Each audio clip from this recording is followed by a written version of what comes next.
Alright guys, I'm going to make a nice lovely chili, why not? And I'll be using this Quinoa stuff. It's very good, £1.50 frozen vegetable mix.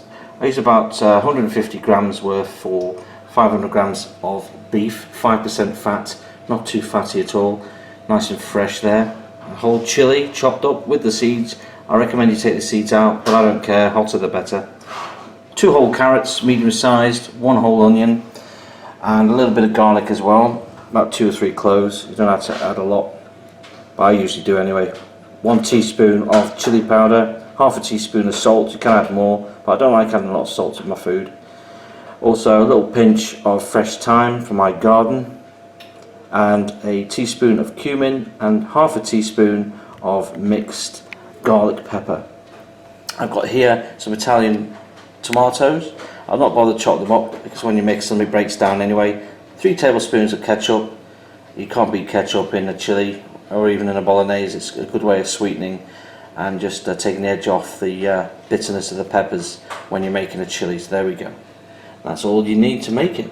So first we're going to hit this cast iron pan with the mince, somehow with my one-handed mince. Give it a sizzle. Now you can, if you're using fatter mince with a high fat content, I recommend that you fry the meat off separately and drain it off in the colander, and then return the meat to a pan and then add the tomatoes and the vegetables and everything. Give it a good stirring. You can do it that way. If you don't want to use oil, just stick the meat in a pan, cover it with hot water very quickly, and just carry on stirring. So we'll just give this a stir and see how we get on, and I'll be back in a second.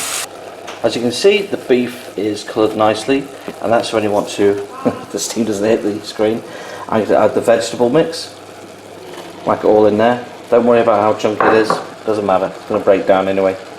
And give that a good stir, and just cook that out till it goes a little translucent, the onions, and then that's when you add the tomato mix. At this point I had the herbs and spices.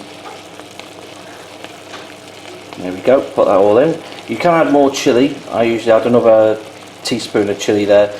I also add some smoked paprika, but as in the bolognese recipe the other day I ran out of smoked paprika, so definitely put in a teaspoon, well actually put in a tablespoon of paprika into this mix. Smoked paprika is the nicest, it's lovely.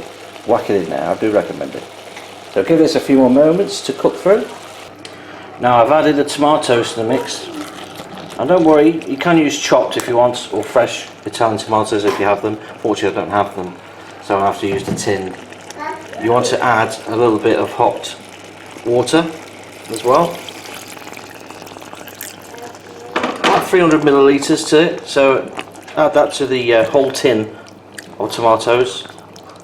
Mix it well.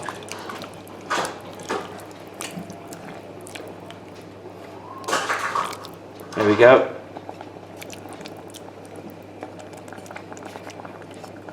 Okay, that's mixed in, and the onions are just about through with cooking, and the tomatoes are in there as well, the mince bubbling away.